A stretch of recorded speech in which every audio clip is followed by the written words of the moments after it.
मोदी सरकार का पाकिस्तान से बदला लेने का इस टाइम मंसूबा और दूसरी तरफ इमरान खान साहब की वापसी का अंदेशा। आप लोगों के लिए आज ये दो खबरें बड़ी अहम हैं क्योंकि इस टाइम पे इसको काफ़ी अहमियत भी मिलती जा रही है। और हम बात करें जनाब इंडियन के जो कश्मीर है वहाँ पर क्या हुआ है। वहाँ पे कुछ इस तरह के वाक़यात पेश हुए हैं जो कि 25 लोग जो हैं वहाँ से उनका मारा गया है और पाकिस्तानी मीडिया के मुताबिक ना तो कोई उनकी फ़ोटोज़ हैं ना कोई शवाहिद मिल रहे हैं इस टाइम पे।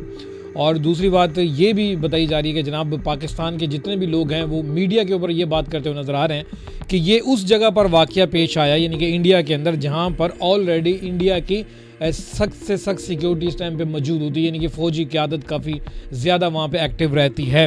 तो ये किस तरह से हो सकता है। दूसरी जानिब अगर इंडिया ये कहता है कि ये वाक़या जो है जो उनके अंदर हुआ है वो पाकिस्तानियों ने किया, तो फिर ये कि उनकी जो जितने भी सिक्योरिटी एहलकार हैं वो सबसे ज़्यादा यानी कि कमज़ोर हैं, इस तरह से भी सवाल उठाए जा रहे हैं। दूसरी जानिब इमरान खान साहब की वापसी और फिर हमारे पाकिस्तान के अंदर भी बहुत सारे वाक़या रूनुमा हो रहे हैं इस टाइम पे। बलूचिस्तान की हम बात करें, ट्रेन का जो वाक़या हुआ, और अंदरून सिंध के अंदर भी बहुत सारे इस टाइम पे वाक़यात आपको नज़र आ रहे हैं। और बात करें हम इन दो मुल्कों को अगर छोड़कर तो फिर पूरी दुनिया की तो फ़लस्तीन के मामलात भी आपके सामने हैं। अब सवाल ये उठता है कि आखिर कौन लोग हैं, क्या करना चाहते हैं, दुनिया को किस तरफ लेकर जाना चाहते हैं। ये लड़ाई जो है अवाम की है या फिर ऊपर के लोगों की है, और इसका नतीजा क्या निकलेगा। कौन लोग हैं जो इतने अरसे से ये खेल खेलते हुए नज़र आ रहे हैं, और तकलीफ़ जो है अवाम वैसे ही भुगत रही है। अगर गुर्बत की सूरत में देखें, परेशानी की सूरत में देखें या फिर जानी नुकसान की सूरत में देखें तो इनको भुगतना पड़ रहा होता है। रोड पर अवाम नज़र आती है, कहीं पर आफत आती है, जल्जला आता है तो नुकसान अवाम को उठाना पड़ता है। फिर हमारे यहाँ कुछ ऐसे लोग उठ खड़े होते हैं, कहते हैं कि देखा फलां को बद्दुआ लगी। अब बद्दुआ किसको लगी? वो लोग जो आम जिंदगी जीते हैं, वो लोग जो अपने बच्चों की खातिर रोज़ी रोटी कमाते हैं, वही ज़िलज़िले में परेशान होते हैं, उन्हीं के ऊपर आफतें आती हैं। फिर हम लोग जो है एक दूसरे के सामने खड़े हो जाते हैं। कौन एक दूसरे के सामने खड़े हो जाते हैं? वो अवाम जो बेचारे जिनके हाथ में ना तो हथियार हैं, ना तो वो सोच के ये सोती है कि कल मैं जाके फ़लाँ मुल्क को ये नुकसान दूंगी। वो तो रोज़ी रोटी कमाने के लिए निकल पड़ती है और वो उस हाथ को देखती है, उन लोगों को देखती है जो मुल्क के अंदर फैक्ट्रियां लगाते हैं, खुशहाली लेकर आते हैं ताकि रोज़गार अच्छा से चले। या फिर पाकिस्तानी अवाम हो चाहे इंडियन अवाम हो, वो मिल बांट कर कुछ ऐसी इंडस्ट्री चलाएं जिसकी जो प्रोडक्ट है वो पूरी दुनिया के अंदर सेल हो। तो अवाम जो है ये उम्मीद लगाती है इन लोगों से। किन लोगों से? जो इस टाइम पे मुल्क के रखवाले भी होते हैं, मुल्क के सियासतदान भी होते हैं। मेरी बातें शायद आप लोगों को नहीं समझ में आएंगी। अगर आप लोग 20-22 साल की उम्र के तो आप ये वीडियो छोड़ के जा सकते हैं। मैं एक एज आ इंसान होने के नाते मैं कुछ आपके सामने कुछ पहलू रखूँगा। हमारे दिल के अंदर जो है मुख्तलिफ तरीके से नफ़रतें बिठा दी जाती हैं, चाहे वो मजहबी हों चाहे वो सरहदी हों। मतलब आप पाकिस्तानी हैं, मतलब कि दूसरा जो है इंडियन है। अब ये दो यानी कि आप बॉर्डर आप कह लें, और हमारे यहाँ जो ये नफ़रत एक तो बड़ी मेन है, चाहे हम किसी भी मज़हब से ताल्लुक़ रखते हो, पर कि इंडिया को शायद हम दुश्मन ही मानते हों। कुछ लोग हैं जो ना मानते हों, कुछ लोग इंडिया में रहने वाले हों वो भी पाकिस्तान को दुश्मन ना मानते हों, पर कि ये दुश्मन हमें बताने वाला कौन है कि ये फ़लाँ मुल्क तुम्हारा दुश्मन है। इसके बाद भी और बहुत सारी कहानियाँ वो भी मैं आपके सामने रखूँगा। तो ये जो इस टाइम पे सरहदी जो जंगें हैं वो जारी हैं और इसका नतीजा क्या निकलने वाला है। पर कि मैं आपको रिसेंटली जो भी बात बताता चलूँ कि जनाब सिंध के अंदर जो इस टाइम हालात ख़राब हो रहे हैं, अगर आपको लग रहा है कि सिंधी कौम जो है इस टाइम कैनाल के हवाले से इस टाइम खड़ी हुई है, पाक फ़ौज या फिर जितने भी पंजाब के ख़िलाफ़ खड़ी हुई है, तो वो लोग सोच रहे होंगे कि यार हो सकता है कि हम कोई इस तरह का इक़दाम उठाएं तो इनकी आवाम भी इस टाइम इनके हाथ में नहीं। तो ऐसा बिल्कुल भी नहीं है।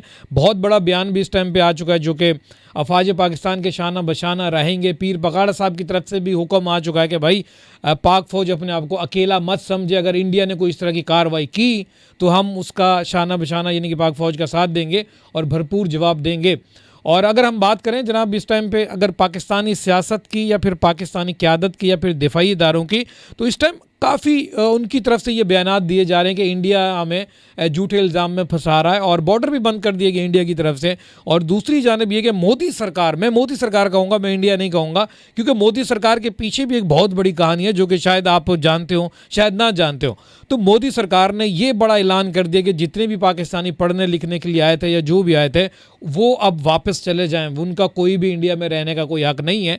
अब ये एक सवाल है। दूसरी जानिब एक और चीज़ भी है कि पाकिस्तान के अंदर भी ये इस टाइम पे काफ़ी इस चीज़ को जो है ना प्रेशर लिया जा रहा है इस हवाले से कि इंडिया इस तरह से ढिंडोरा पीट रहा है, और इंटरनेशनल जितने भी लोग हैं उनको भी समझना चाहिए फिर ये कि कोई सिंध ताज कोई मुआहदा था दिया वो भी उसके से भी मुकर रहा है, पर ये कि इंडिया का इस टाइम और यानी कि ख़ास तौर मोदी सरकार की जो नीयत है वो वाज़े इस टाइम पर नज़र आ रही है कि वो कुछ करने वाले हैं। और उसकी वजह भी है कि जनाब ये 10 साल से इस टाइम पे काबिज़ है, और इसने सबसे बड़ी जो सियासत की है वो कौन सी सियासत की है, मजहबी और अपने जो अकलीती जो जितने भी इनके लोग हैं उनको इन्होंने इकट्ठा किया है।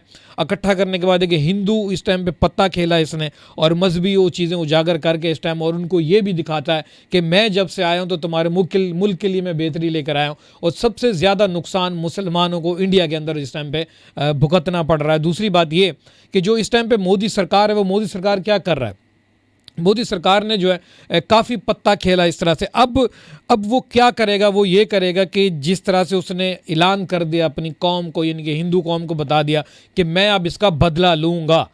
बदला जब बदला लेने की बात है, जाहिर सी बात है पाकिस्तान एक सोच समझ रखता है, और उसके बाद हमारा जो मीडिया है वो भी सोच समझ रखता है। और दूसरी बात ये कि हमारी कौम जैसी भी हो, बल्कि कि कुछ अनासर हैं इस तरह के जो कि पॉलिसियाँ ठीक नहीं बनाई जाती, बल्कि ये भी सोच समझ रखते हैं। तो अब हमारे पास जो है इस टाइम थोड़ा सा, यानी कि वैसे तो हम बात करें हमें कोई शक नहीं है, अपने दिफाई इदारों पे कोई शक नहीं है कि वो मुंह तोड़ जवाब ना दे सकें, हमें कोई शक नहीं है, वो देंगे, लाजमन देंगे, आने वाले दिनों में भी देते रहे हैं। और हम ये चाहते हैं कि भाई कोई भी इस तरह का ना हो। बल्कि इसी हवाले से इंडियन के कोई मेरे ख्याल में सियासतदान थे, उनसे कोई सवाल किया गया कि पाकिस्तान ये कर रहा है वो कर रहा है, तो उन्होंने कहा उनके पास भी एटम बम है, वो भी कुछ कर सकते हैं, तो उसका नुकसान मुझे और आपको होगा। तो इसके पीछे लॉजिक क्या है, टोटली जो दिमागी खराबी चल रही है वो किसकी चल रही है, ये मोदी की चल रही है। और मोदी सरकार जो है 10 साल से वहाँ पे काबिज़ बैठा, और ये हार भी नहीं रहा, और सबसे ज़्यादा मजहबी गेम खेलता हुआ नज़र आ रहा है। और फिर अब ये कह दिया आवाम को कि मैं बदला लूँगा। ज़ाहिर सी बात है कोई ना कोई हरकत तो करेगा, इसलिए पाकिस्तान जो है बार बार मना कर रहा है, और इंटरनेशनल सतह से भी इस टाइम पर उनको बता रहा है कि इस मुद्दे को उठाएँ और देखें, ये सब करें। और अब एक और चीज़ है जो कि सोचने की, वो ये है कि जनाब अंदरून मामलात जो कि बलूचिस्तान के, हमारे यहाँ ट्रेन का मामला हुआ, और कौन किसने किया किसको पता है, सब कुछ पता है। तो इस तरह के मामलात भी हैं जो कि खुले ओपनली चैलेंज, यानी कि मीडिया के ऊपर नहीं किया गया, और खुला कोई इस तरह से नहीं बताया गया। और अगर बात करें हम इंडियन सरकार की, तो इंडियन सरकार जो है काफ़ी जगहों पे इस तरह के लोग मर रहे थे, तो इंडिया को कोई भी इस टाइम पे नहीं शरारत सूझी थी कि मैं जाके वापस आऊँ। और वो जो मोदी सरकार है दौरा भी मनसूख करके वापस आ गए, तो उन्होंने इस तरह से, अब ये कहने का मकसद ये है कि कोई गेम खेली लाजमन जा रही है, और गेम खेली जा रही है जनाब ऊपरी सतह पे, ना तो इसमें आवाम की जज्बात शामिल है, चाहे वो इंडियन अवाम हो, चाहे वो पाकिस्तानी अवाम हो। दूसरी बात, हमारे पाकिस्तान के अंदर भी कुछ इस तरह के लोग रहते हैं, वो कहते हैं कि मैंने एक पोस्ट देखी, उसमें ये बताया जा रहा था कि अगर इंडियन फ़ौज पाकिस्तान के अंदर, खुदा ना खास्ता, मैं नहीं कह रहा, मेरे दिल की बात नहीं है ना, मैं इस तरह का सोचता हूँ, उन्होंने कहा कि अगर आती है तो हम उसको आधे पाकिस्तानी मोस्ट वेलकम करेंगे। तो उन लोगों को ये याद रख लेना चाहिए कि अगर आपको ये लगता है कि आपको वो वाला मुल्क जो आप उसको, उनकी फ़ौज को मोस्ट वेलकम करेंगे, तो आप ये भूल चुके हैं, सरहदी जंग तो ख़त्म हो जाएगी, खुदा ना खास्ता यानी कि सरहदी जंग ख़त्म हो जाए, पर ये मजहबी जंग अभी भी बाकी रहेगी। आपको पता है कि इससे पहले भी इंडिया के अंदर मजहबी जंग जारी है। अगर आपको लगता है कि इंडिया के अंदर कुछ भी नहीं है, तो फिर फ़लस्तीन के वाक़यात इस टाइम आप देख सकते हैं कि वहाँ पे भी मजहबी जंग इस टाइम पे जारी है। तो मुल्क या पूरी दुनिया इस टाइम किस तरह से चल रही है। चलें हम सरहदें ख़त्म कर देते हैं, सरहदें ख़त्म करने की बात करते हैं, और तो उसके बाद जो हमारे दिलों के अंदर जो रूहानी इस टाइम पे हम मज़हब जिनको मान के बैठे हुए हैं, उनकी जंगें कौन ख़त्म करेगा। अब कहने का मकसद ये है कि ये जंगें अवाम की हैं या फिर आम इंसान की हैं, किन लोगों की हैं। ज़ाहिर सी बात है आप अगर शऊर और अकल रखते हैं तो ये जंगें उन लोगों की दी हुई हैं जो इस टाइम पे ज़मीन पर काबिज़ होना चाहते हैं, जो चाहते हैं कि पूरी दुनिया उनके कंट्रोल में रहनी चाहिए, जो चाहते हैं कि जो जितनी इनकी ताकत का इस टाइम पे आपस में ज़ोर है, और जब चाहें वो आवाम को वरगला कर इस टाइम किसी के ख़िलाफ़ भी कर सकती हैं। मसलन पाकिस्तान के अंदरूनी सतह की बात करें, कोई भी ताकतें उनके ऊपर के मामलात हों, यानी कि बंद कमरे में कोई भी बातें होती हों, अगर उनके मामलात वहाँ पे ठीक नहीं होते और वो भरम करवा के आ जाए और वो ये कह दे कि मैं बहुत बड़ी सियासी पार्टी हूँ, मैं ये कर दूँगी, मेरे साथ आवाम की ताकत है, तो फिर एक और भी हरबा इस्तेमाल किया जाता है, उसी आवाम को उसके ख़िलाफ़ कर दिया जाता है। अब आपको ये बात समझ में नहीं आएगी, आपको मैं थोड़ा सा समझा देता हूँ। अंदरून सिंध के अंदर आपने ये जो कैनाल का जो मामलात देखे होंगे, मैं इनको बुरा नहीं कह रहा, बिल्कुल ठीक है, क्योंकि हर बंदा चाहता है कि हमारा मुल्क सैराब रहे, हमारे मुल्क का, हमारे सूबे का हिस्सा मिलना चाहिए। वहाँ पर आपने देखा होगा कि पीपी यानी कि बिलावल भुट्टो और बाकी जो जितने भी उनके जो बैनर थे उनको फाड़ दिया गया, उनके खिलाफ भी नारेबाजी की गई। और दूसरी जानिब जुल्फ़िकार अली भुट्टो के मेरे ख्याल में कोई उसके जो जूनियर हैं, इस तरह से उनको भी खड़ा करने की कोशिश की जा रही। तो इस तरह से आपस में ताकतें ख़त्म कर रही हैं। तो कहने का मकसद ये है कि पीपी का जोर सिंध के अंदर ख़त्म होता हुआ नज़र आ रहा है, ठीक है, और उसको कौन ख़त्म कर रही? अवाम ही ख़त्म कर रही है। मेरा मानना ये था कि शायद हो सकता है कि क्योंकि हर चीज़ का तोड़ होता है, यानी कि एक ऐसा एमरजेंसी बटन बना दिया जाता है कि जब यानी कि मैं किसी को आंखें दिखाऊंगा तो मेरा भी कोई एमरजेंसी बटन ऐसा होगा जो मुझे गिरा देगा, जो मुझे ख़त्म करेगा, फ्लॉप कर देगा। तो इस तरह से बहुत सारे बटन बना दिए गए हैं।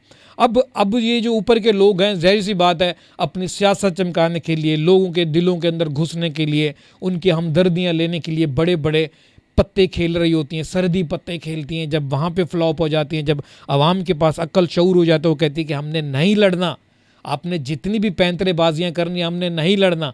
फिर वहाँ पर कम अक्ल लोग, जो कम अक्ल इंसान है, वो मजहबी पत्ते की वहाँ पे हवा दे दी जाती है, फिर मजहबी जंगें शुरू हो जाती हैं। तो मुल्क, पूरी दुनिया के अंदर इस टाइम पे इंसान को बेसकून कर दिया गया है। रही बात इंडियन मोदी सरकार की, तो मोदी सरकार जो है इस टाइम जो कि बयानात देता है, तो हो सकता है कि कोई इस तरह की हरकत कर दे, पारी के पाकिस्तान के इस टाइम पे कदम मजबूत है, हमारे दिफाई इदारे काफ़ी मजबूती के साथ मुजाहरा करते हैं।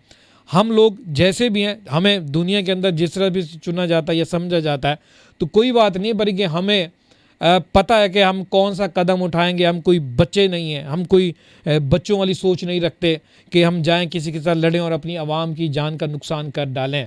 वो बात और है कि आपको पाकिस्तान के अंदर अंदरूनी हालात नज़र आ रहे होंगे, आपको लग रहा होगा कि नाइंसाफ़ियाँ हो रही हैं, ये हमारे आपस की जंगें। ज़ाहिर सी बात है, अगर वो लोग जो कि काली भेड़ें इस टाइम पे मौजूद हैं, खाती पाकिस्तान का है, पहनती पाकिस्तान का है, उनको पाकिस्तान का पानी चाहिए होता है, हर चीज़ सहूलियत पाकिस्तान से करती हैं, और जब भी कोई उठती हैं तो मजहबी जंग भी छेड़ देती हैं। फिर वो कहते हैं कि फ़लाँ मुल्कों की फ़ौजों को हम वेलकम करेंगे, वेलकम करो। पर वहाँ पे मोदी सरकार तुम्हें बता देगा कि तुम्हारी औकात क्या है, तुम हो कौन। अब ये बात शायद मेरी उन तक पहुँचे, क्योंकि मैंने इस तरह की पोस्टें देखी हुई हैं, शायद आपके सर्कल में इस तरह की पोस्टें ना हो। तो जनाब, हज़रत इंसान इस धरती पर वाकई परेशान है, और ये जंगें, ये दिमागों को बांट देना, ये उन लोगों के खेल हैं जो सियासत करते हैं, ताकत को आजमाते हैं और लोगों को डिवाइड करके बैठे हुए हैं।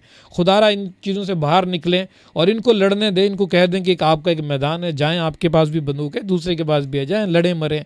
और हमें हमारा जो हक है वो ये है कि सस्ती रोटी, सस्ते मकान दे दें, और गैस बिजली आसानी से दे दें, बनाएं ये बड़े बड़े ग्रेड और दें सबको सस्ती बिजली। क्या ये बंदूकें, हमें क्या ज़रूरत है बंदूक की?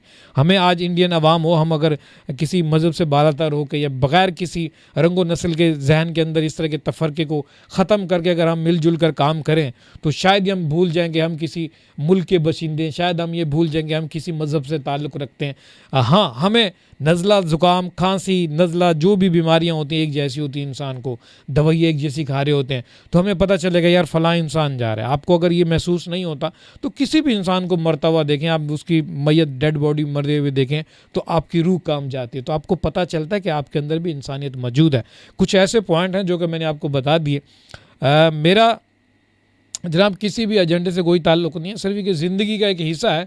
और सबसे बड़ी जो इस टाइम पे सोशल मीडिया की एक सहूलत है वो ये है कि आप बोल बचन से अपने एहसासात, जज्बात के ज़रिए अपनी वीडियो रिकॉर्ड कर जाते हैं, यानी कि किताब आप रजिस्टर कर जाते हैं। मैं रहूँ ना रहूँ, पर ये कोई जो बंदा हो जो इंसानियत के बारे में अच्छा सोचता होगा, उसके हाथ में मेरी वीडियो लगेगी, और हो सकता है कि शायद उसको लगे कि जो उसकी सोच है उस जैसे पहले भी, यानी कि 60-70 साल पहले के भी लोग रहते थे।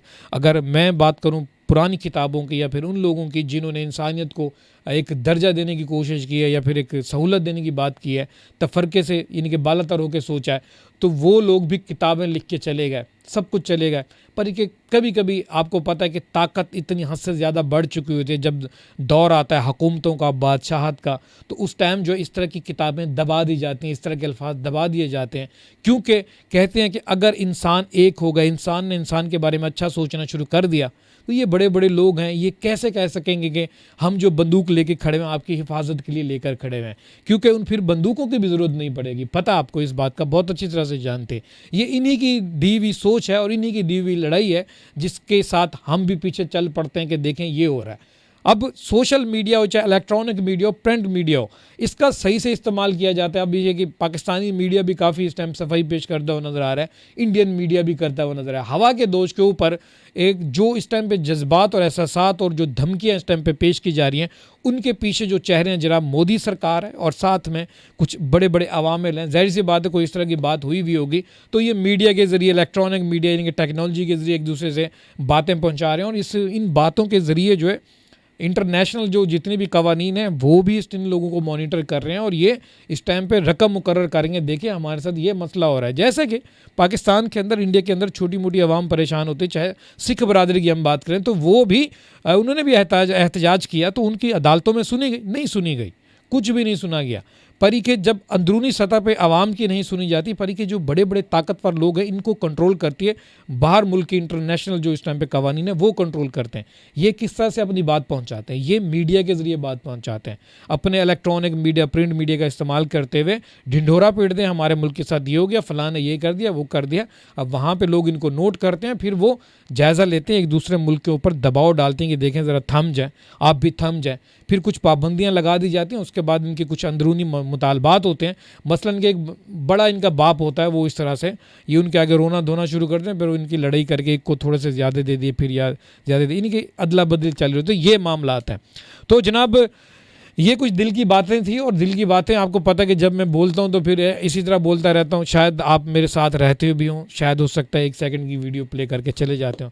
तो जनाब हम यही दुआ करते हैं कि इंसान को अल्लाह पाक इस धरती पर सुकून की ज़िंदगी दे, सुकून से इस दुनिया से रुखसत हो, ज़रिया माश उसका आसानी से इस टाइम उसको मिलता रहे। पर ये जिस तरह के हालात चल रहे हैं तो मुझे नहीं लगता कि ये आसानी से इस टाइम पे हल होंगे। पर इसकी वजह एक सबसे बड़ी ये भी है कि ना तो इनकी बनाई हुई ये धरती है, ना तो इनकी बनाई हुई ये दुनिया है, कुछ भी इनका अपना नहीं है। महज इन्होंने बंदूकों के बलबूते पर ज़मीनों पर कब्ज़ा किया है, महज इस तरह के कानून बना के इंसान को कंट्रोल करने की कोशिश की, और उसके बाद भी ये लड़ रहे हैं।